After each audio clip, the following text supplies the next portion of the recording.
कर्नाटकच्या राजकारणात नव्या पर्वाची सुरुवात झाली आहे। राज्याचे 25वे मुख्यमंत्री म्हणून डी.के. शिवकुमार यांनी आज बुधवारी बेंगळूर येथील लोकभवनमध्ये मुख्यमंत्रीपदाची तसेच गोपनीयतेची शपथ घेतली। जी परमेश्वर यांनी उपमुख्यमंत्री तर आणि 12 आमदारांनी मंत्रिपदाची शपथ घेतली। राज्यपाल थावरचंद गेहलोत यांनी डी.के. शिवकुमार यांना पद आणि गोपनीयतेची शपथ दिली।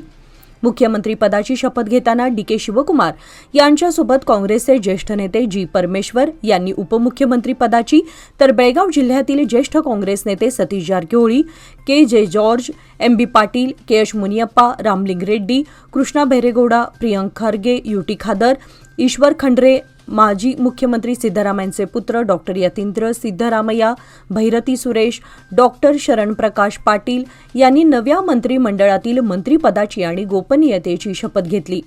या बहुप्रतीक्षित सोहळ्याच्या पार्श्वभूमीवर राजधानीत व्यापक तयारी करण्यात आली होती। सुरक्षा व्यवस्थाही अभूतपूर्वरित्या मजबूत करण्यात आली होती।